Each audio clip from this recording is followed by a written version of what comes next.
Buenas, buenas. ¿Qué pasó con el público hoy? No tenemos a Fernando. Vamos a poner en el chat, que no se me olvide de que ya estamos aquí.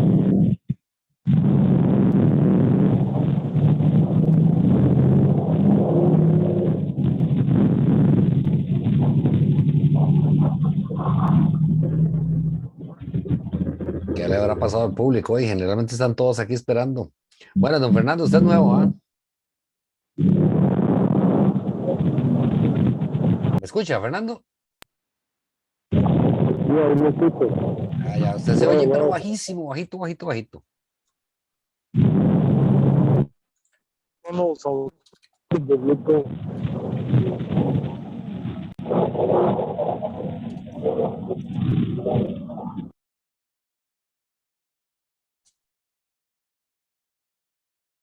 Voy a pausar la grabación momentáneamente. Ahora sí. Que habíamos quedado aquí en la parte de principios eléctricos.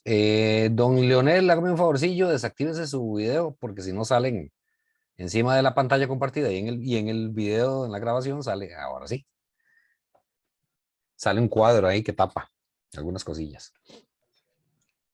Entonces, habíamos definido básicamente en la última, estábamos en la parte de principios eléctricos, por si aquello, nada más para recordar, por aquí yo tengo el cuadrillo de qué es lo que sale, ¿verdad? Estamos en el capítulo 7, vea que del capítulo 7 es un montón, la parte de principios eléctricos, que es donde estamos. Son 5 preguntas, o sea, no es un montón, pero todo está regado en el capítulo 7. Luego la parte de propagación, que es más o menos donde vamos a quedar hoy. La estación de radioaficionado. Bueno, 3 preguntas son de la parte de propagación, una nada más de la estación de radioaficionado. Y ahí vamos, es emisión y recepción, está aquí en desorden, 712, 4 preguntas. Técnicas de operación, 7 preguntas. Operación en VHF y UHF, transmisión de imágenes y microondas, 2 preguntas. Y normativa, una única pregunta. Entonces, estábamos con la parte de principios eléctricos. Ya habíamos definido lo que es corriente, que se mide en amperios, y que el símbolo es la letra I, lo que era un culombio, voltaje y resistencia, básicamente. Y también mostramos ahí básicamente sobre los componentes lo que es, vamos a ver para que no quede muy pixeleado esto, no, ahí se ve bien, lo que es una resistencia, en este caso una resistencia de carbón y el código de colores, lo que son los diodos, como ese que está ahí, que habíamos dicho que es una especie de válvula que permite la corriente en un sentido. Voy a buscar aquí el lápiz. Básicamente el diodo es así como la terminal positiva, digamos, y negativa. Realmente no se llama así, se llaman ánodo y cátodo. Realmente el cátodo viene con K. Y permite el flujo de corriente en ese sentido. Y para el lado contrario, no hay corriente. Ese es un diodo. Ahí ustedes me cuentan lo que dicen en el chat porque el chat está detrás de esta, entonces no lo veo. Ok, entonces el diodo, bueno, también dijimos que los famosos LEDs o diodos emisores de luz, pues obviamente son diodos, y ahí yo les mostré, ¿verdad? Que si uno lo conecta en un sentido, enciende, en el sentido contrario, no enciende. En el caso de estos, aquí traen una parte más plana, que generalmente es el cátodo, esa partecilla que está más plana. Pero en todo caso, nada más de conectarlos para un lado y para el otro. Luego vimos lo que es un capacitor, que se representa por la letra C en los diagramas de circuito, y la unidad de medida es el faradio. En ese caso este es de 0.22 microfaradios, 50 voltios máximo. Y ya entra el último, el famoso transistor. Este es el transistor más famoso y más vendido, el 2N2222 o el 123A. se le llamaba en el catálogo de la SG antes, que es un transistor BJT, o un transistor bipolar, se le llama también. Tienen 3 terminales, ya no 2, como los elementos que vimos hace un rato. A uno se le llama base, al otro se le llama colector y al otro se le llama emisor. Entonces, volvemos aquí.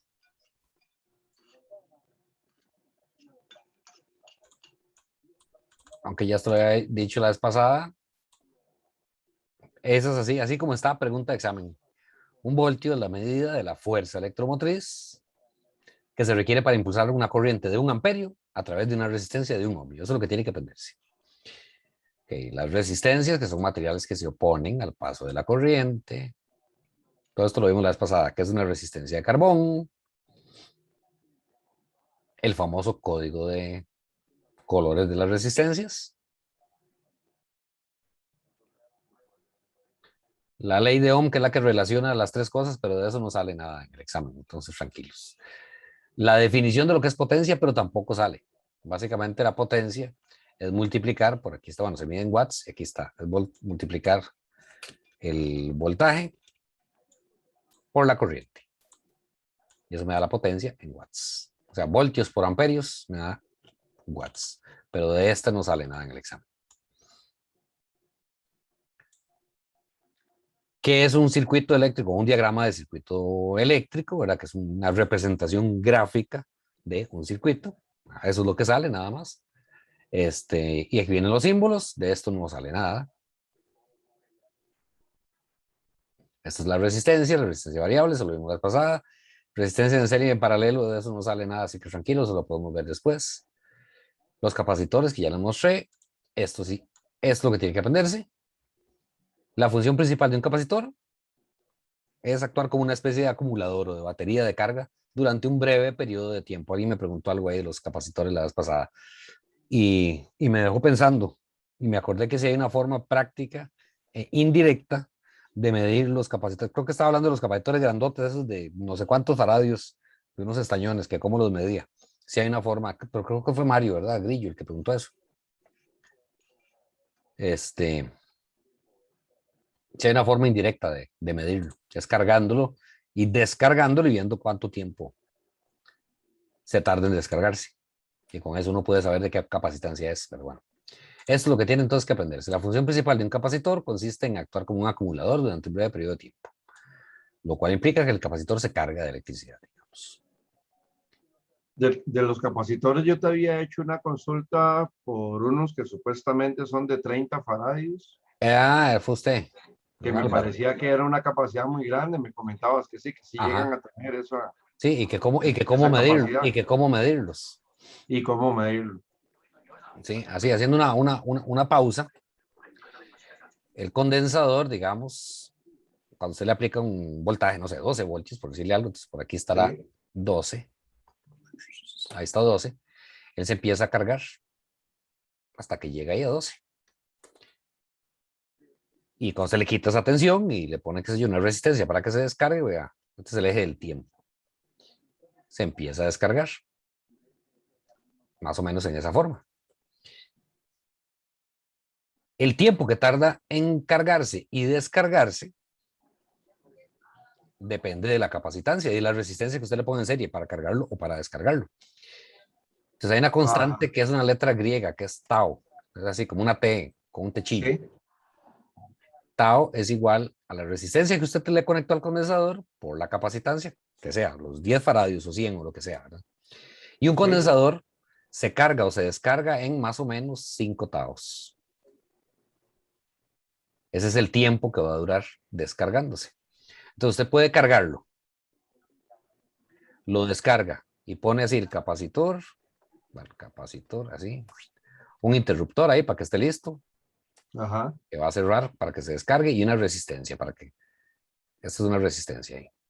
Sí, la resistencia bien conocida, eso sí. Una resistencia conocida, entonces qué sé yo, usted pone aquí por decirle algo, no le pongamos el 5 para que no sea el mismo número, 2 kiloohmios por decirle algo. Cierra usted sabe qué voltaje se le aplicó al capacitor, qué sé yo, 12 voltios. Entonces aquí está el capacitor, ¿verdad? Cierra el interruptor y mide el tiempo que tarda. Le tiene que empezar, tiene que ponerle aquí bueno, aquí es lo mismo, porque van a estar en paralelo, pero le pone un voltímetro Ah, en paralelo. El voltímetro tiene una resistencia interna de mega ohmios en comparación con la que puso, que es de 2 kilo ohmios. Entonces el condensador no se va a descargar a través del voltímetro. correcto. Pues en teoría va a estar descargado, qué sé yo, a 12 voltios, dijimos. Cierra el interruptor y empieza a medir hasta que esta tensión llegue al 10%, porque esta constante se mide del 90% de carga, que es casi el 100, hasta el 10%. Entonces, cuando ese voltaje marque el 10% de 12 voltios, que es 1.2 voltios, ahí usted para el cronómetro. Desde que lo cerró, empieza a medir el tiempo, lo más exacto que pueda, hasta que llegue más o menos, bueno, a 0 puede decir 1, pero a 1.2 voltios. Ese tiempo van a ser 5 veces tau, o sea, 5 veces R por C, es igual a la cantidad de segundos que le dio. Imaginemos que fueron, no sé, 7 segundos. Y despeja. Entonces, 5 por 2000, que eran 2 kilo ohmios, Sí. por la capacitancia, que es lo que anda buscando, es igual a 7 segundos. O sea que el capacitor, voy a ponerlo por aquí, abajo, que ya no me queda, sería igual a 7 dividido entre 5 por 2000, que es 10.000, ¿verdad?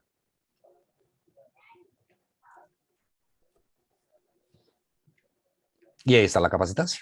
Ahí se da cuenta si es de los X cantidad de faradios que le vendieron. Ah, ok. Obviamente uno lo hace, este tipo de experimentos uno lo hace, como es una medición indirecta, tiene que hacerlo, depende mucho de la velocidad a la que usted cerró el interruptor y al mismo tiempo presionó ¿cómo se llama? El cronómetro. Ajá. Entonces tiene un error relativamente grandecito. Entonces uno lo que hace es hacerlo 4 o 5 veces Y sacar un promedio y ahí. sacar un promedio. Si Ujú. hay alguno que sale muy disparado, o sea, si la mayoría le dio cerca de 6, el otro, perdón, de 7, el otro dio 6.5, por ahí anda, pero si uno le dio 20 segundos, algo hizo mal. E- Entonces Ese lo lo, saca, ese lo ese lo descarta. descartaba, sí. Exacto. Y esa es la forma de medir indirectamente el capacitor. Ah, ok. Está vacilón. Ok, bueno, entonces aquí está el Gracias, capacitor. gracias. Ok, con gusto. Condensador o capacitor es lo mismo. Y condensador variable. De hecho, la palabra correcta en español es condensador, no capacitor, pero, o sea, es capacitor en inglés, pero es igual que el voltaje. Tampoco debería decírsele voltaje en español y todo el mundo le dice voltaje. Debería llamarse diferencia de potencial eléctrico, pero nadie le llama así. A ¿cómo se llama? A esas cosas que están en una caja en su casa que se disparan cuando hay un corto, ¿cómo le decimos nosotros? En su casa hay una Breaker. caja llena de unos especies de interruptores que se disparan cuando hay un corto en su casa. ¿Cómo se llaman? Todo el mundo le dice breaker, pero es un Exactamente, disyuntor. todo el mundo le dice breaker o breaker, pero no, se llama disyuntor termomagnético en español, pero olvídese, si usted llega a la ferretería a preguntar por un disyuntor termomagnético, olvídese. Entonces, sí, entonces así somos ¿De los ticos, dónde viene somos usted? muy gringos. ¿Ah? Es que generalmente son términos en inglés que nosotros españolizamos, castellanizamos y ya está. Para eso somos buenos los ticos. Ok. Luego vemos los inductores o bobinas, ¿verdad? Que generalmente se hacen así como con un alambrito enrollado, digamos, no necesariamente. Hay unas que parecen, es como ver resistencias, un poquito más gorditas, de las resistencias de carbón, un poquito más gorditas. Y el cuerpo generalmente es de color verde, verde muy clarito, muy chillón. Los diodos, ya hablamos de los diodos, todo esto de las pasadas, bueno, y de las, ¿cómo se llama? Los tubos al vacío no es necesario, pero son válvulas igual. Básicamente, lo que tiene que aprender es el concepto. Un diodo es un dispositivo que controla el paso de corriente en un sentido, o sea, actúa como una válvula. Y listo. De los transistores creo que no sale nada, no he visto ninguna pregunta, pero es un dispositivo que es como un diodo, solo que es controlado por voltaje o por corriente con la tercera patilla, pero de ese creo que no sale nada. Diagrama de los circuitos. De aquí lo único que tienen que saber que un diagrama es esto que está aquí. Es una forma, ahí está. Un diagrama es una forma de representar gráficamente los elementos que componen un circuito eléctrico, en los que se indica además cómo están conectados. Eso es todo lo que tiene que aprenderse. De ahí es el concepto. Este es un diagrama de bloques, que es otra forma de representar un circuito, pero con bloques, pero de esto no sale nada. ¿Quién? Ajá, ¿quién me habló? Octavio. Ah. No. Sigo. Que tenía el micrófono abierto. Ah, ok.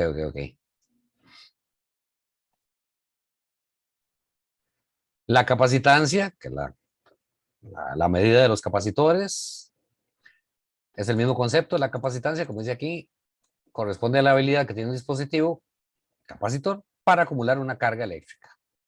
Ya, hasta ahí. Eso es lo que sale. Y se mide en faradios. Por cierto, aquí los faradios aparecen con F minúscula, eso es incorrecto. Debería ser una F mayúscula. La letra griega de antes, en caso de aquí que está en microfaradios, que es 1 por 10 a la menos 6, o picofaradios, sí está bien en minúscula, pero la F de faradios debería estar en mayúscula. Y esto de aquí, que es de la reactancia capacitiva, podemos verlo después porque eso no sale. Esto sí, una inductancia, que es la de las bobinas, se denomina inductancia el fenómeno resultante de la generación de una fuerza electromotriz. Así como está, sale en el examen, debido a la expansión y colapso del campo magnético en un conductor. Hasta ahí.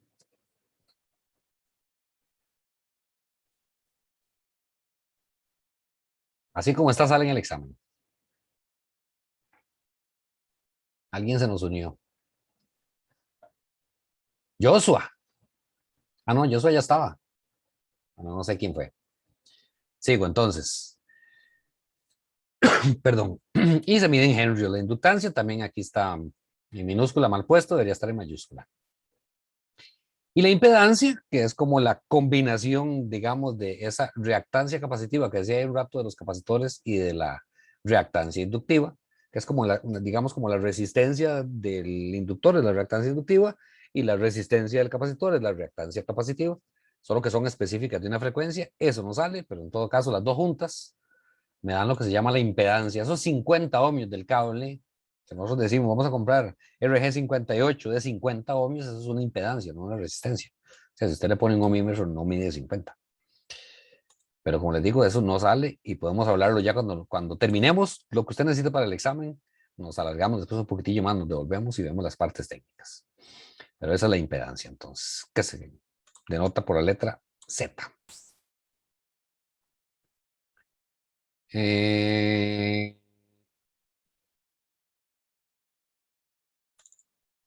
es un circuito resonante? De este creo que no sale nada, pero esta pregunta es que no me acuerdo si salió si sale en el de intermedio. Cuando por medio de los capacitores y los inductores hacemos oscilar la corriente de un sentido hacia otro, obtenemos un circuito resonante. Aprendas esa porque yo creo que esta sí salía, pero es que no recuerdo si fue, como les digo, en el de intermedio.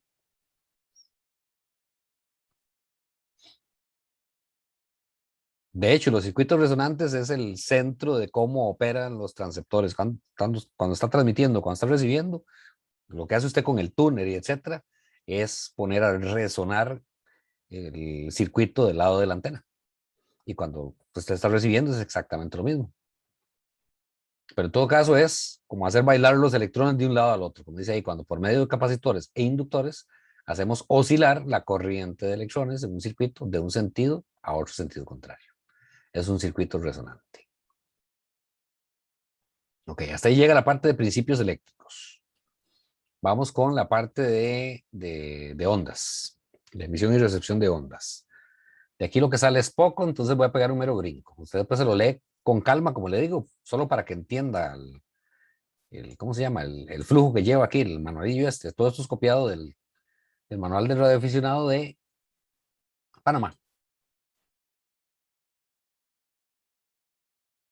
Voy a leer aquí un poquitillo. Dice, siendo la radiocomunicación el resultado de una eficaz emisión y recepción de ondas electromagnéticas, es preciso entender, aunque sea de forma breve, cómo es que se irradian estas ondas y cómo es que se trasladan desde nuestra antena hasta la antena del receptor. Ya hemos dicho que la energía aportada a un circuito puede transformarse en otras formas distintas de energía, como la energía electromagnética.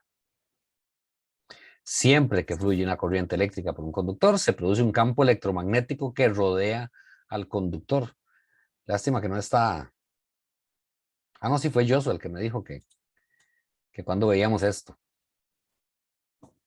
Nada más voy a reaclararlo. Dice, y siempre que fluye una corriente eléctrica por un conductor, se produce un campo electromagnético que rodea al conductor, que se me hizo aquí el lapicillo. O sea, usted tiene un cable por el que usted hace fluir una corriente eléctrica, automáticamente va a tener alrededor del cable, ese amarillo no se ve mucho,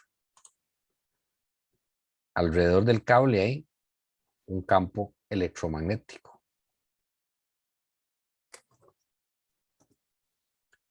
Eso es lo que dice ahí. Siempre que fluye una corriente eléctrica por un conductor, se produce un campo electromagnético que rodea al conductor. De hecho, de ahí es donde viene lo que, además, LF lo ha mencionado varias veces, que la corriente eléctrica no fluye dentro del conductor, sino en el puro borde, por lo que se llama el efecto piel.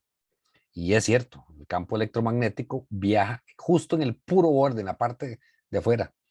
Si ustedes en algún momento tienen la oportunidad de ir, qué sé yo, ahí al Irazú y ver ya para altas frecuencias en los transmisores de Repetel o de Canal 7, ustedes van a ver que los equipos no están interconectados con cables, sino con lo que se llaman guías de ondas, con tubos. O sea, ustedes ven, en lugar de cables, ve tubos, ya sea redondos o cuadrados, que interconectan las antenas y los transmisores y etcétera. Y eso es porque a esas frecuencias se requiere, bueno, y con unos corrientones enormes también, para transmitir con varios watts o con cientos de watts, se requiere diámetros muy grandes. Y como de todas maneras la corriente no va a viajar por el centro, entonces todo eso sería un desperdicio del material, por eso es que se utilizan, se llaman guías de ondas, ¿verdad? Pues son tubos básicamente de cobre, huecos. Y entonces usted va a ver los transmisores y los otros equipos y usted ve como que es pura plomería, usted ve un montón de tubos cuadrados y redondos que interconectan las cosas y es por eso. Precisamente por el campo electromagnético, va nada más por el efecto piel rodeando apenas en la parte de afuera del conductor, no va por dentro. Ok, por aquí abajito viene cómo es que funciona una antena, pero así como está ahí, no viene nada en el examen, entonces voy a seguir recto momentáneamente. Aquí está cómo es que irradia una antena. Cómo es que colapsa el campo electromagnético cuando usted le cambia la dirección y entonces empieza a salir hacia el aire. Pero como dice, hay una antena, es el ejemplo clásico de un circuito oscilante o resonante que convierte la energía radioeléctrica que entrega el transmisor en ondas electromagnéticas que se irradian hacia el espacio. Esto sí es importante, pero está súper mal explicado aquí. El plano de onda y la polarización. Se lo voy a resumir más bonito. Yo me busqué unas imágenes.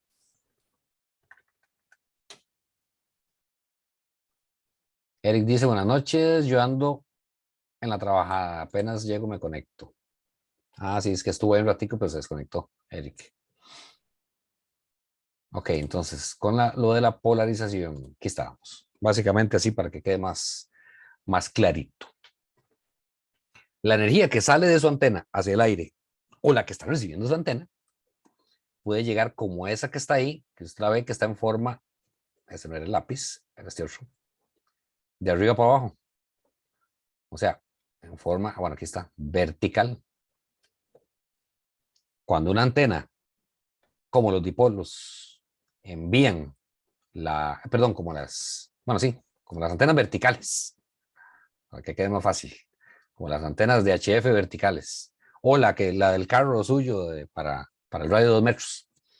Cuando envían la señal así, en esa forma, se dice que está polarizada verticalmente. Es parte de lo que pedían en el formulario, que si la antena es de polarización vertical, horizontal u otra. Bueno, te decía tipo de polarización. Entonces, cuando se irradia así, es vertical.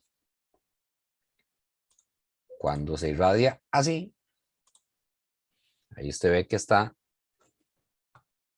se me perdió el lápiz, aquí en forma horizontal, como la QFH que se hizo Octavio y creo que también Yoso se había hecho una, ahorita no recuerdo. O las Yagis esas que usted ve, bueno, es que dibujar en 3D a mí me cuesta, pero Las Yagis esas o la QFH, que están con los elementos horizontales, esas son de polarización horizontal. Y hay otras que son combinadas, como la que se usa para, las que se usan para satélites generalmente, que usan polarización elíptica o circular también. En ese caso, van dando vueltas así. Y hay básicamente dos tipos. Aquí está, polarización circular. Izquierda, voy a poner aquí, de mano izquierda o LHCP, viene de las siglas en inglés, que es cuando gira pues hacia la izquierda, así, en función, perdón, de forma antihoraria, como la que está en azul, ¿verdad? Llegué. Eso. O la otra que es en forma horaria, que se llama RHCP, que es polarización circular, pero hacia el lado contrario, ¿verdad? Como la roja que está ahí. En todo caso son circulares.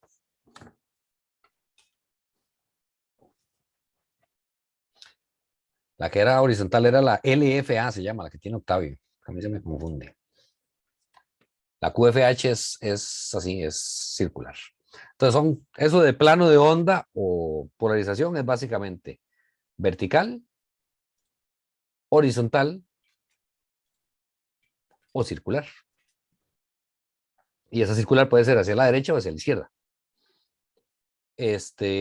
Nada más lo que usted tiene que empezar a identificar es cuáles antenas irradian en forma vertical o horizontal. Hay algunas que sirven para un lado y para el otro, como las Yagi. La Yagi usted la puede poner con los palillos viendo para arriba y para abajo. Los elementos realmente se llaman. O la puede poner en forma horizontal, dependiendo del tipo de polarización que quiera utilizar. Y hay otras, como el dipolo, el monopolo que usa usted en el carro, ¿verdad? Que solo son de polarización vertical. Entonces ese es el concepto detrás de esto que está aquí. El plano de onda y la polarización. Como les digo, es que aquí está medio enredado.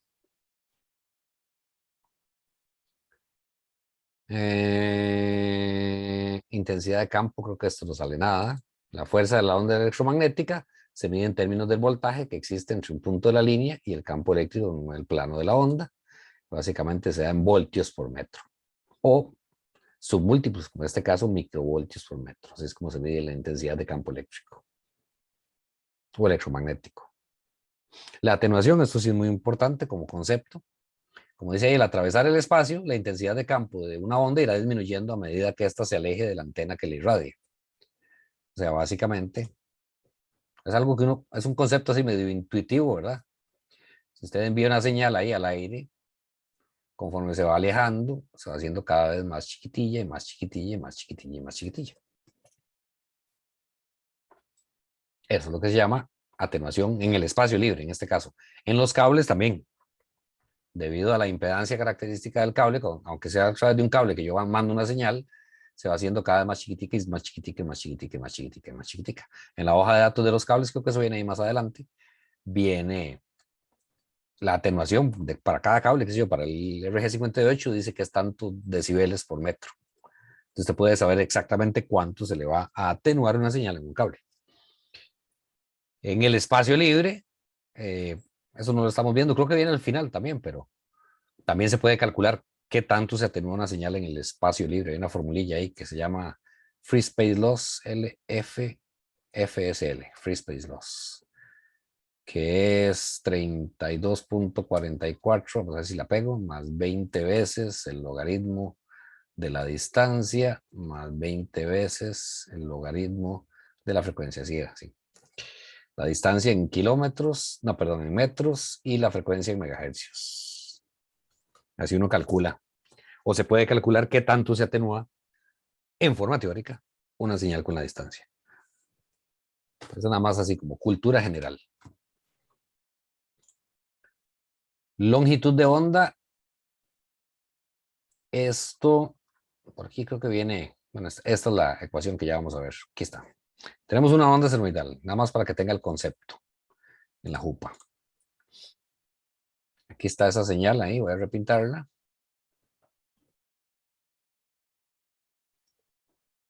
Es una señal senoidal, arrancó ahí a la izquierda y terminó en ese segundo puntillo que yo puse y luego se repite. Es una señal periódica, se llama, o sea que se repite. Luego ahí se vuelve a repetir. Y tiene una frecuencia que se mide, ya usted sabe, en hercios.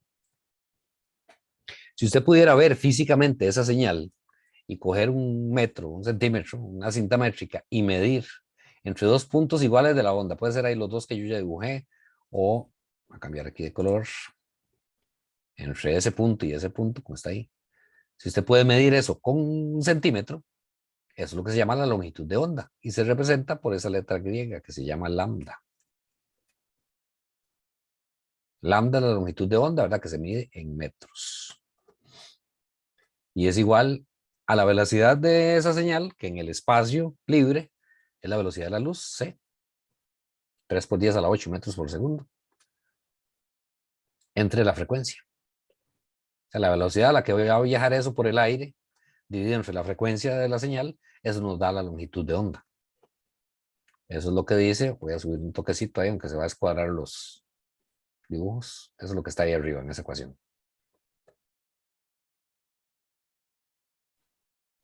De ahí es donde sale. Ve esa ecuación que yo le puse ahí, lambda es igual a C entre F. Voy a borrar un toquecito.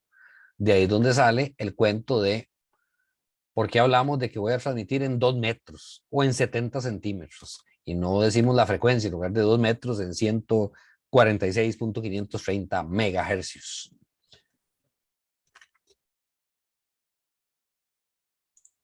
Yo tenía por aquí una imagen. Esta, de ahí. Esa de ahí. Que es una tablilla que anda por ahí en dominio público, por todo lado. En el plan de bandas de frecuencias de la IARU está, y en el plan nacional también, en el PENAF, solo que no está así tan clarito y tan bonito y tan resumidito. Entonces vea que aquí tenemos, primero, ay, ese no era el lápiz, siempre se me enreda. La banda de frecuencias, aquí está lo que se llama frecuencia media o MF, o las que más usamos nosotros, que son HF, VHF y UHF. Y las distintas longitudes de onda, que es lo que está en el segundo, en la segunda columna. Aquí están las distintas bandas que nosotros usamos en HF, generalmente 80, 40 metros, 30 metros, 20 metros, 17, bueno, 12, 15 y 10 metros. En VHF, generalmente lo que utilizamos más son 2 metros y algunos que usan metro y cuarto, como Gato, que le gusta usar metro y cuarto. Yo no tengo el radio de metro y cuarto, que es 1.25 metros, ese de abajo. Y en UHF la de 70 centímetros. Señor Ito. Que hay un metro y cuarto, interesante. ¿Cómo? ¿Qué hay interesante metro y cuarto? Qué interesante, es una banda, se puede utilizar, estamos autorizados, no tienen licencia, pero yo creo que muy poca gente habla ahí. Gato dice que sí es muy activo a ciertas horas, hay como un grupillo ahí que se reúne en metro y cuarto. No sé, no me consta, nunca he oído ni siquiera un día Gato que estaba ahí en el taller me dijo, vea, ahí están volando pico en metro y cuarto. Profe, Señor Ito. el baufancillo que yo tengo viene con metro y cuarto también. Hay baufens que son tribanda, exactamente. El mío también es banda. El que es tribanda trae metro y cuarto. Por eso pregunto. Y un día agarré una gente aquí a la abuela, unos señores, creo que son de Grecia, pero se escuchaban como si lo estuviera prácticamente a la par. Debe ser 5 Juliet, Charlie Juliet y esos que siempre salen ahí, Juliet Sierra Charlie, Gerson, y que son muy activos. Yo sé que, como digo, Rodolfo Bonilla, Gato, usa mucho metro y cuarto ahí, al menos pasa curullando, o tiene el radio encendido. Antes de metro y cuarto estaban casi que todas las ¿cómo se llama? Las bases de taxis. Sí, Sí. hace rato, sí, correcto. Sí, taxi y creo, no me acuerdo si una empresa de seguridad también tenía metro y cuarto. También estuvo en 2 metros. Sí. Y todavía hay muchas empresas de seguridad en 70 centímetros. Ajá. Eso de que 2 metros son 144 megahercios y 70 centímetros, es ahí de 400 a 450 megas. Eso sale precisamente de que lambda es igual a C entre F, como le digo, eso es cuando está en el espacio libre. Por ejemplo, ¿qué longitud de onda me da? Bueno, la velocidad de la luz, perdón, es 3 por 10 a la 8 metros por segundo. Puta calambre, señor. Una frecuencia de 144 megas, 144 por 10 a la 6. Entonces, si usted calcula eso, que se me hizo la cámara, ¿dónde dejé la cámara?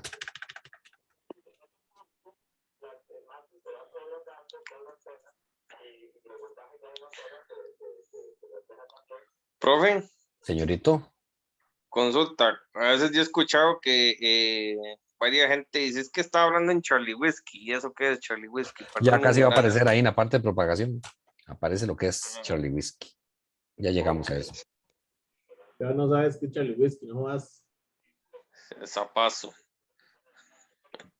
Profe, esa es la barba, man. Sí, eso me dijo la doña, no digo.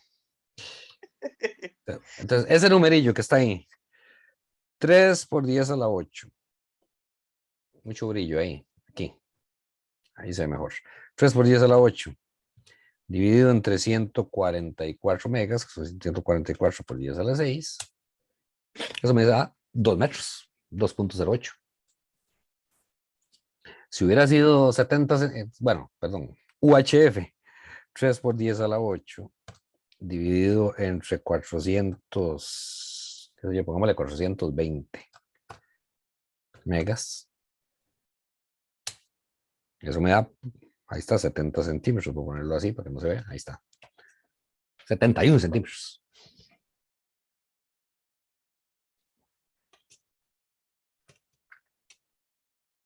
Eso es eso que está aquí. De ahí es donde sale entonces, repito, estas tablillas. Que algunas veces se hace referencia a la frecuencia, no por la frecuencia en hercios, sino por la longitud de onda.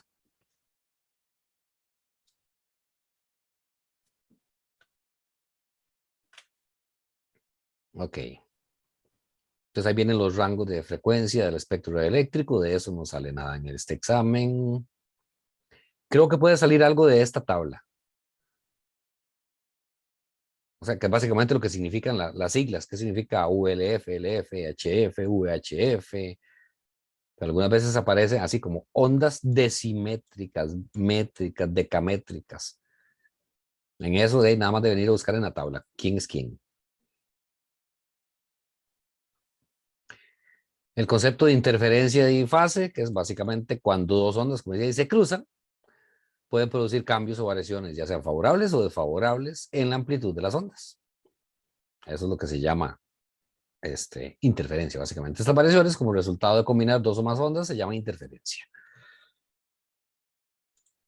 Las ondas que se encuentran con sus crestas y sus valles juntas, se dice que están en fase, como aquí les voy a mostrar, digamos, esta que dice, la más grande, la que dice B, y la otra que dice AB, esas dos estarían en fase. Y la onda grande de arriba, B, junto con la A, esa que está ahí punteadita, están en desfase. Vea que mientras una va por la parte de arriba, la otra va por la parte de abajo. Ese es el concepto de fase y desfase. Línea de transmisión, esto sí, el concepto, bueno, usted lo tiene, pero sí sale. Por lo general, las antenas se instalan algo lejos del equipo de radio y de alguna manera hay que llevar la energía de radiofrecuencia, RF, hasta la antena con la mínima pérdida, sin que ésta irradie la línea que va de camino, ¿verdad? Tal es la función de la línea de transmisión. Usualmente empleamos el término línea de transmisión para referirnos principalmente a los cables que llevan la energía de radiofrecuencia desde el transceptor a la antena y viceversa. No obstante, también se consideran líneas de transmisión las líneas que conectan nuestros equipos entre sí. Qué sé yo, el transmisor con un túnel, por ejemplo, o con un amplificador, si usted tiene. Pregunta que siempre sale en el chat de socios. Es ultra requete importante que las líneas de transmisión no irradien la energía. La energía tiene que ir a darse a la antena.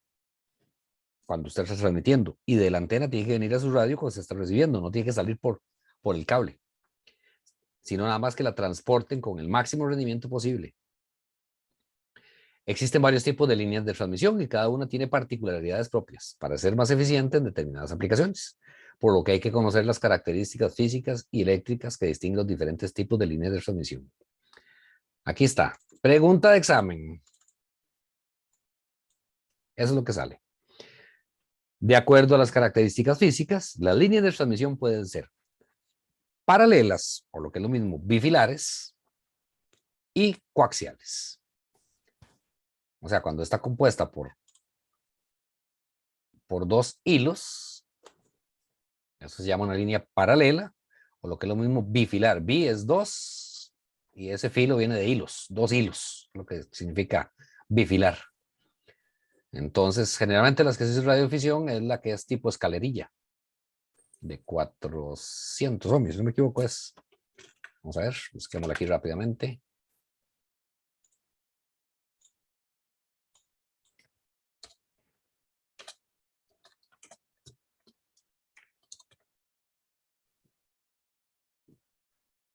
$450 ohmios era.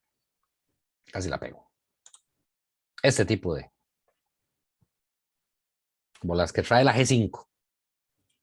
La antena, la famosa antena G5. Esa es como el Baofeng de las antenas. Es la primera antena que usted tiene que tener cuando ya haga HF. No la venden aquí, lamentablemente, en Ticolandia.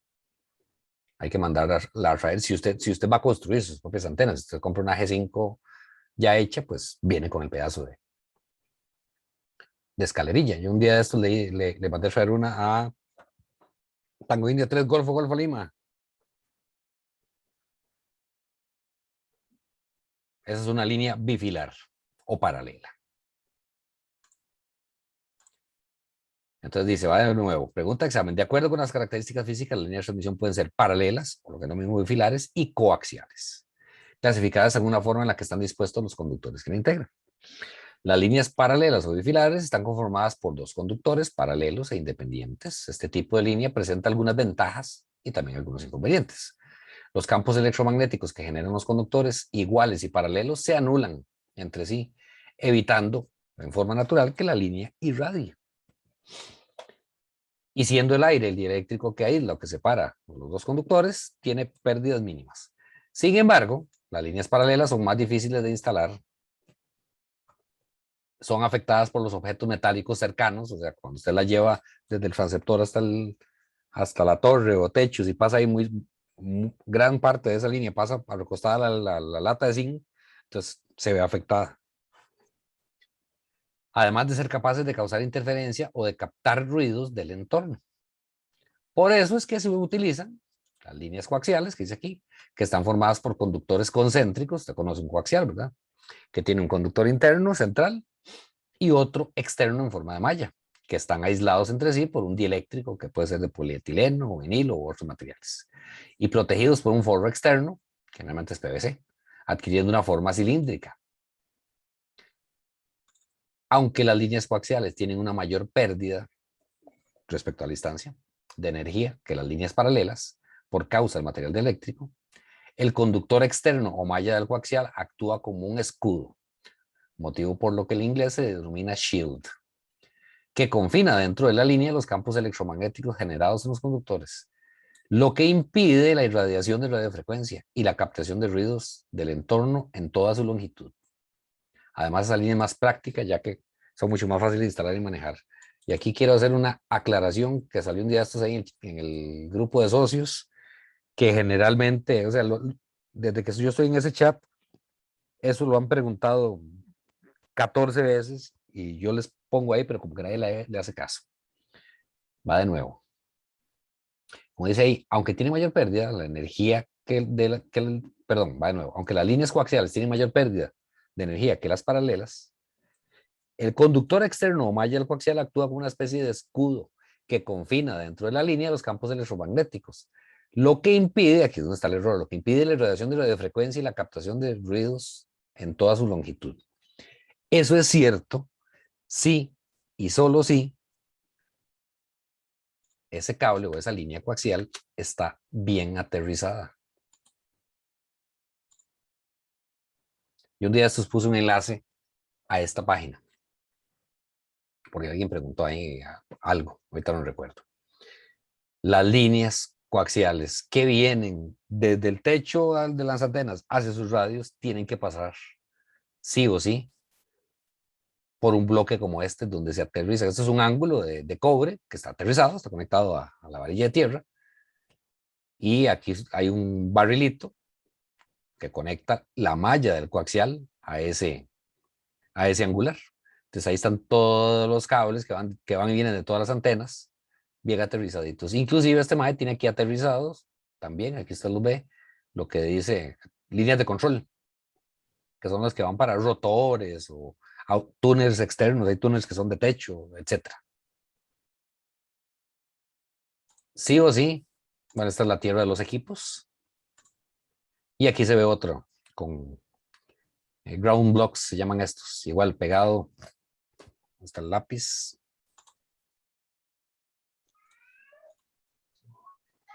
Aquí se ve esta placa metálica, de ahí sale un cable que va hacia la varilla de tierra. Y supongo que los del tubo son los que vienen del techo, entonces viene por aquí, viene por aquí, viene por aquí, viene por aquí, viene por aquí, y aquí está el cable conectado a ese ground block y después sale, supongo que va hacia el shack.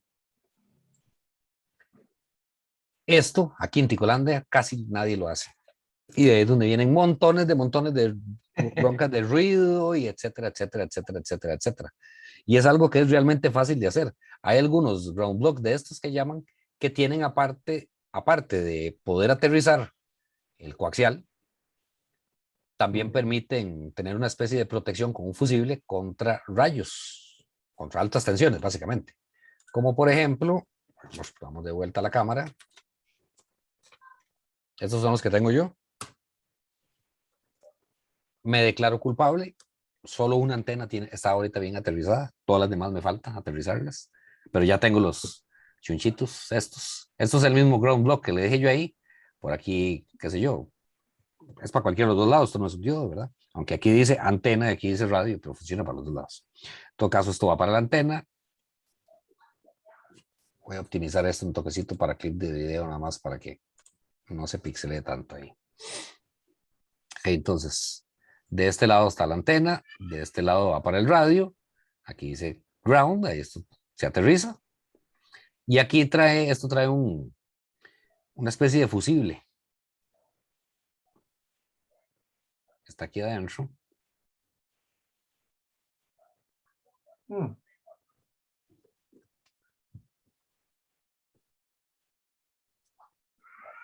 Voy a ponérselo en la otra cámara, que se ve más grandecito.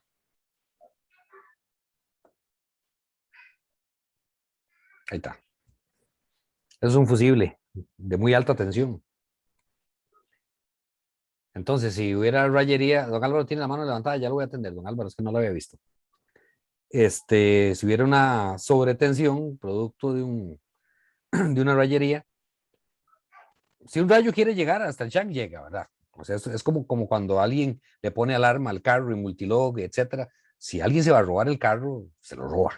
Tenga el sistema de seguridad que tenga. Bueno, igual aquí, no hay nada que proteja al 100% cuando hay rayería más que desconecte todos los cables y los enrolle y los mande lejos de los equipos y etcétera. Pero en todo caso, eso es un nivel más de protección. Ese es el fusiblillo. Esto lo vende aparte de MFJ, digamos, como consumible, como repuesto, para que usted se lo cambie el chunchillo ahí. Tiene un gas ahí. Don Álvaro, dígame. Sí, a veces se aprende de las maneras más interesantes, curiosas y a veces de la manera más cruel y cara.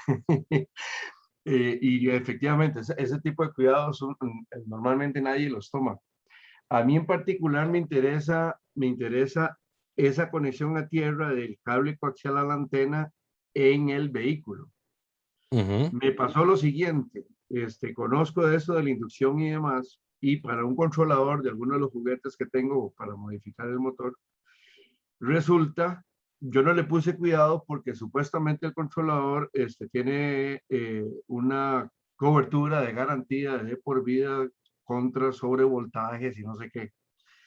Resulta que por la instalación, tal vez descuidada para mi caso, en un tramo de unos 35, 40 centímetros estaba el cable de la antena, después del amplificador, el cable va hacia la antena, estaba pareado en un cable VX, estaba junto con el cable de alimentación de tierra de ese controlador. Mientras transmiten 8 watts, no hay ningún problema, pero cuando por alguna razón de la geografía donde andábamos en ese momento, fue en febrero, y distancia en la que ya sabíamos que estaban los compañeros, enciendo el amplificador. Ese amplificador que tengo es un amplificador bilineal de 100 watts, y en esa transmisión de 100 watts, sí me di cuenta que algo ocurría en el controlador, no pude interpretar qué, pero bueno, la cosa es que se quemó el controlador. Lo mandé a la fábrica y toda la cuestión, les di el caso, les dije qué fue lo que hice, pronto me mandaron el controlador de garantía porque no debería de ocurrir, pero sí ocurrió porque el cable de la antena no lo tengo aterrizado. Exacto. Tiene su shield, etcétera, pero ¿cómo haría uno? En ese caso es conexión del shield del cable de la antena a la carrocería del carro.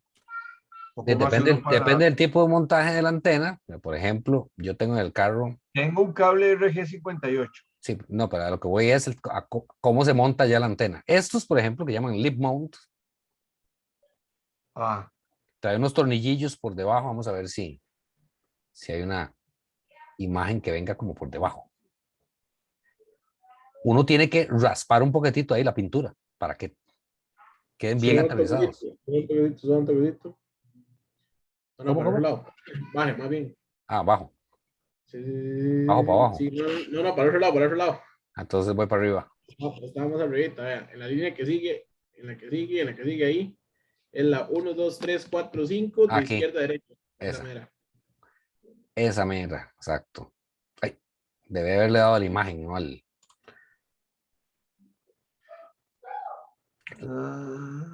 ¿Ves esos tornillillos? sí. Hay gente que como para no marcar la tapa del carro, o donde sea que lo puso, apenas los medio soca, usted tiene que raspar la pintura ahí para que esos tornillos toquen, toquen la carrocería como tal. Esos tornillos obviamente están sobre esta pieza metálica, curva, por esta pieza metálica es esta misma de aquí, Sí. y la parte externa, esta de aquí, está en corto con eso. Si usted la mide ahí con un multímetro se da cuenta. Sí, Así es como está corto con aterrizando. eso y Así es conecta el shield del cable. exactamente. El forro del cable, bueno, el forro no, el shield, como dijo usted, la malla de ese cable está conectada ahí a ese punto, por dentro. Y el conductor externo, aquí se ve el aislante y luego ya el conductor central del coaxial que viene aquí, y eso se conecta a la antena. Espere para terminar la idea. Puede ser así o por ahí vi la que yo tengo, que es de atornillar. Hay gente que le tiene miedo a hacerle huecos al carro. Hay veces que no hay otra. Sí, exacto. Pero yo utilicé una como, ya lo voy a mostrar, porque todos los huequillos quedan en una parte que aunque usted lo quite después, nadie los va a ver. O sea, para ver, porque yo la acabo de ver aquí. Igual a esta, así es como está el carro mío. Además, no será una foto del carro mío, del mismo color y todo. Y el cable sale igual, así está escondido igual que... Esta es parecida. Es un angular. Y por dentro de la tapa y en el canalillo por donde baja el agua. Sí. Ahí es donde yo le hice los dos huequillos, pero igual, aunque hice los huequillos, igual le raspé un poco de pintura ahí adentro y después ya lo atornillé. Y entonces así yo me aseguro que esta pieza metálica, que está conectada al shield del coaxial, como dice usted, está en contacto con la carrocería, no con la pintura. No, este es un Hyundai, me parece. No, pues no sé. Bueno, en todo caso, esa es la otra forma de aterrizarla. Por ahí hubo un colega, ya no está en el Tercero Alfa Romeo Charlie, que tenía un jeepsillo y tenía la antena pegada atrás del repuesto, que es muy común. Sí. Monten un angular de esos ahí del repuesto. Pero estaba en una parte que está totalmente aislada de la parte metálica y tenía problemas. Yo le dije, ahí está la bronca suya. Él no claro. quería mover la antena de ahí, pero entonces yo le dije, bueno, a ver cómo agarra y saca un pedacillo de cable de ahí y aterriza esa vara. Y ya está. Y después me llamó y me dijo, ya, curaba la bronca, era eso, efectivamente, dice. Y yo esa antena la he movido por todo el carro, por todo lado, pero igual yo no quería hacerle huecos al carro en ningún lado y etcétera, ni marcarlo, entonces yo por eso siempre buscaba un lugar más bien en el bumper, pero en la parte plástica, etcétera. Y sí, sí, ese era Sí. ese era el error. Ah, ok. Isaac, Ahora, perdón. tiene que ser, perdón. Dígame. Ahora, siga. Sigue Don aquí, Álvaro, don Álvaro. continúe. Sí, don Álvaro. Ah, gracias. No, pero esa sería si la base o la antena puede roscar en ese tipo de base. Bueno, este es En NMO, el pero caso, hay varios tipos de bases. Se me olvidó cómo que se llama, creo que es como un tornillo. bueno, ok. ¿Cómo es que le llaman o el término en inglés que usan para esta Esta es para NMO. NMO? Ujú. Ese tipo. November Mike Oscar, digamos, ese es ese tipo de rosca. Hay una que usan Ajá. mucho los de banda civil, que es como un tornillo, pero se me olvida el nombre de esa, de ese tipo de rosca. Vale, ok, pero normalmente es una rosca muy estándar. Es 3/8 rosca fina. Sí, ese tiene, pero tiene un nombre cuando se usa para las antenas, pues se me olvidó. Ah, eso sí no me lo sé. Pero la rosca sería lo de menos. Lo que necesito es conocer el nombre del tipo, de ese tipo de conector para hacer el grounding del shield. Y si no, lo que puede hacer es, si tiene esa otra, como usted dice, agarra uno de esas terminales de ojo, que sea lo suficientemente grande para que quede solo en la parte externa, ¿verdad? Donde usted va a enroscar esa que usted me decía, y de ahí Sí. pone un pedazo de cable a esa tierra. Ojalá que sea cable de malla, el que se usa para tierra. Ya voy a buscarle aquí como para que lo vea. Vamos a Amazon. Ah, yo tengo del cable de cobre que es Es una malla. fincado y tiene sus sobrines, Es sus exactamente. ojos terminales. Ajá. Tengo unos de esos de Pregunta, banda flexible que son de unos 6 milímetros de ancho. algo muy práctico también, Dave. ¿No le ha revisado continuidad en la parte de tierra y línea viva? ¿El qué, perdón? Que si no ha revisado continuidad entre la parte de línea viva y la tierra, digamos, del conector o de la base, digamos, de la antena. O sea, simplemente nada más revisa continuidad tocando alguna parte metálica del carro y se fija a ver si hay continuidad o no hay continuidad. Ya le voy a dar a Fernando ahí, que tiene la mano levantada. ¿Ves? Este es el tipo, ojalá que sea de este tipo de cable. Sí, sí, correcto, correcto. No, Octavio, creo que era que me decía, o sea, No, yo en cuanto a la instalación sí es correcta, solo que el shield como tal sí no está aterrizado. Entonces, a la hora de transmitir con el amplificador encendido en 100 watts, irradia por el genera cable. y donde encuentra, inducía ese voltaje adicional en el cable de tierra de alimentación del controlador. Entonces, al cabrón controlador le estuvieron llegando 22, 23 voltios Sí, sí, y se lo echó. en el sentido inverso. Y sí, me lo eché. La ventaja es que como ellos dicen claramente que las especificaciones tiene protección de sobrevoltaje, bueno, no esperan que el sobrevoltaje llegue por ahí. De ahí los maes, la verdad es que muy profesionales me dijeron, bueno, ahí sí, la verdad es que vamos a incluir la protección en ese sentido y le vamos a reponer uno nuevo y me mandaron un número de serie nuevo Pero y no, toda la historia y se me lo vamos a mandaron incluir, pero no lo vuelva a hacer, le dijeron. bueno, ya ese que viene con protección en esa línea. Ajá. De hecho, todo el enredo lo comenzamos en febrero y recién me llegó, lo retiré el lunes con el amigo que andaba en Estados Unidos, que me lo recogía en el hotel que él estuvo allá para no pagar el reingreso y los impuestos. Y bueno, está trabajando perfecto, genial. Sirvió a ellos de laboratorio, pero la bronca está ahí. Sí. La bronca está en la corriente inducida, en el campo electromagnético que se genera que si no tiene por dónde descargarse, en el primer conductor en el que encuentre, Sí, le metió se induce ahí. metió el Y no problema. solo para Sí. ese tipo ¿cómo se llama? De efectos, que en ese caso es de que no irradie el cable, sino que también las antenas de carro necesitan un plano de tierra, que ese plano de tierra es de la carrocería.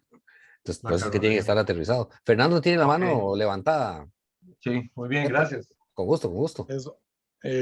Bueno, buenas noches. Me escucho, no sé si me escucho ahí. Bien, es fuerte y claro. Eso. 5x9. Profe, Gringos. a la hora de poner la tierra, bueno, ya lo que es un equipo en la casa, usamos siempre las famosas varillas estas Correcto. que se usan, pero ¿hay algún detalle, la profundidad o el tamaño, no sé? Ese es todo un tema aparte, pero porque depende mucho de la condición del suelo, de la conductividad del suelo donde usted lo va a sembrar. Si es muy seco, lo mejor es, yo siempre recomiendo, o utilizar 3 varillas, un triángulo de 3 varillas, pero eso sale muy caro, ¿verdad? Porque cada varilla es cara, ahora 3 son muy caras, ¿verdad? O cuando donde va a sembrar la varilla, echar un par de bolsas de sal y de agua para aumentar la conductividad del suelo. O hacer las que hace, por ejemplo, de hecho, Bimbo, Golfo Lima. Alguien le recomendó por ahí, y como él es mecánico y tiene acceso, agarró un radiador de los viejos que eran de puro cobre y enterró un radiador. Hizo un hueco ahí de 1,5 metros, metió el radiador ahí bajo la tierra y de ahí, ese es en lugar de varilla, ese es ¿cómo se llama? Su plano de tierra. Yo le dije, el lugar donde él la tiene, yo le dije, a usted le queda genial para, aunque usted no lo crea, es buena práctica orinar sobre la varilla de tierra, en ese caso ahí donde él enterró el chunchillo. Échese la miadita ahí, de vez en cuando, cuando lo que usted orina es un montón de electrolitos y eso mejora muchísimo la conductividad del suelo. Porque como les dije la vez pasada, aunque usted no lo crea, el agua no es conductora. El agua con electrolitos sí es conductora. Y sí, esta es la forma de aterrizar los equipos. También los equipos tienen que estar aterrizados. A mí me mejoró un montón el ruido, me bajó el ruido. Con solo que yo no puse una de estas de cobre, sino que yo tenía por ahí una de las que se usan para los neutros, que es en aluminio, de las cajas de breaker. Igual, y todos los equipos traen para que usted lo aterrice. Esta placa que está enseñando ahí también va a ir conectada con la tierra que va Exactamente, este cable. al patio, por así decirlo. Exactamente. En ese caso está con un conductor. El EX diría que esto no se hace, ¿verdad? Que debería ser un tipo de malla, como el que le enseñé hace un rato, pero es mejor una mala tierra que no tener tierra. De hecho, lo que se recomienda, si usted va a usar cobre así sólido, es que sea número 6. Ok. Claro, entonces. Exactamente. Bueno, esa página, que les voy a volver a poner por aquí ahorita el enlace, voy a copiarlo una vez, de donde saqué estas imágenes, que se me hizo, que se llama así Station Grounding, tiene un video de este chavalo. Eso lo puse también en el grupo de socios el otro día. Ya les voy a poner el link de la página y aquí obviamente le dan clic al video y lo ven. Está en inglés, pero usted le puede activar los subtítulos. Este chavalo, es Kilo Eco 0 Golfo. Oscar es Ogi. No, Oscar Golfo, más bien. Este chaval es una Biblia, pero una Biblia de la parte de radioafición. Es el que escribe la mayoría de los manuales y de los exámenes para categoría extra allá en Estados Unidos. Que son los exámenes allá, son, o sea, un examen de licenciatura en ingeniería electrónica se queda corto. O sea, son exámenes que se las traen. De hecho, me estoy levantando por si se oye que ando así medio lejos para enseñarles algo. Este chaval es el que les da clases a esa gente. Recuerda que allá hay una categoría más encima del superior, que sería aquí, digamos. Y este chaval es el que prepara a esa gente para los exámenes y escribe los manuales y etcétera, etcétera. Voy a poner otra vez la cámara. A ver si me caben tan chunchi que tengo aquí. Borremos aquí. Y un zoom out aquí. Voy a sacarlos del estuche porque si no, no cabe aquí. Bueno, este es el estuche. Este es el estuche de Una parte de lo que sale en ese examen, nada más la parte de antenas, son, ahí están de jupa, pues ahorita lo doy vuelta. 1, 2, 3, 4 tomos. Para que no se queje el examen de aquí. Como le digo, este es solo el capítulo de antenas de ese examen. Ese chavalo, Dave Kastler, es el que escribe la mayoría de estos manuales para la ARRL.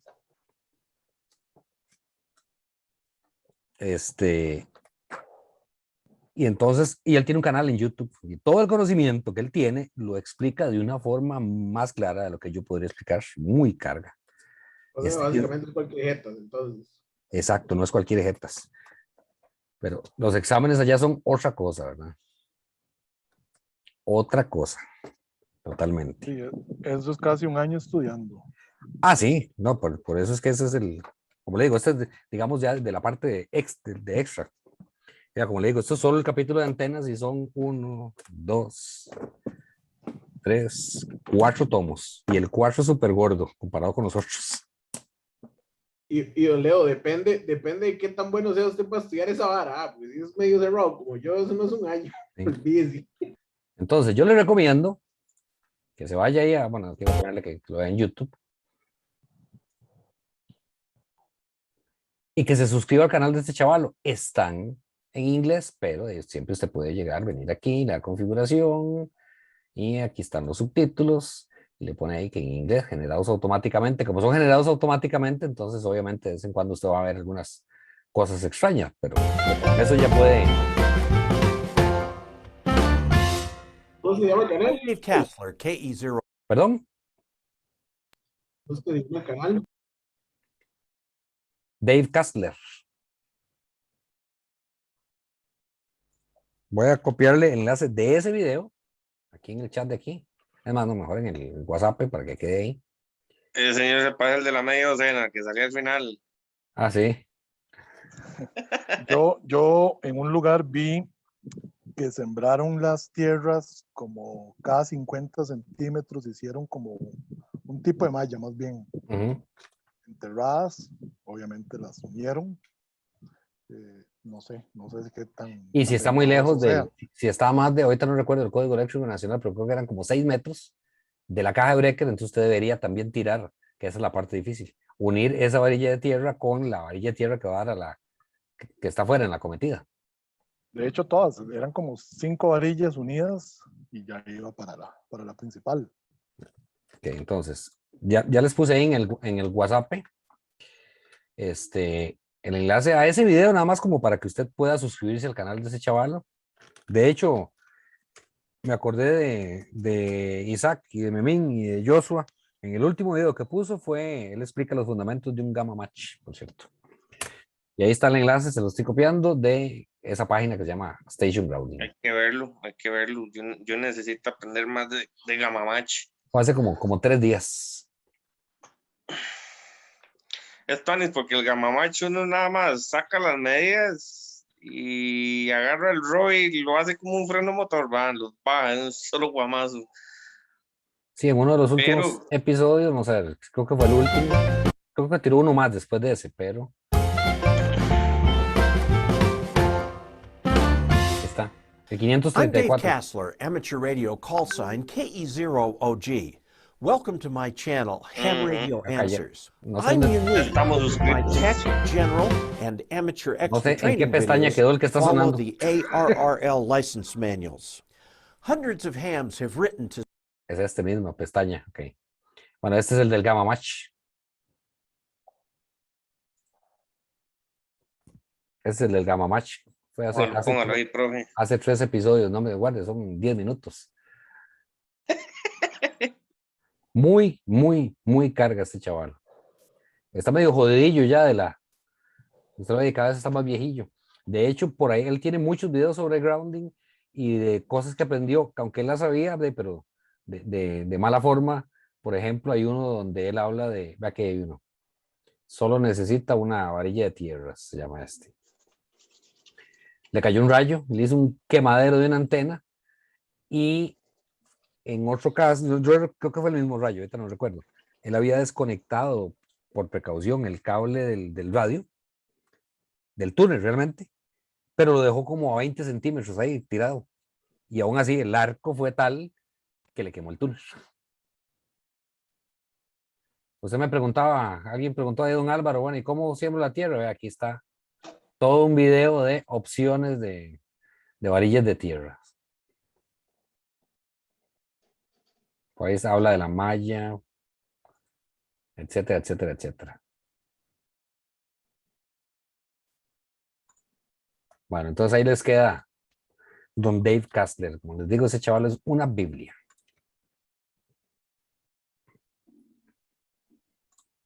Quitémoslo de clip de video y seguimos. Bueno, veo que Isaac, llegó el alma de la fiesta. Y Fernando Pues yo todavía le tiene la dije, mano. de hace rato le estoy hablando con usted, profitó. Ah, yo pensé que era su hermanillo. Don Fernando, usted todavía tiene la mano levantada. No sé si es que todavía ocupaba, iba a decir algo. Ah, no, no, ya la voy a quitar ahí. Ok. Voy a darle ya bajar la mano y... Isaac, ¿usted va a decir algo más? Que tiene la mano arriba.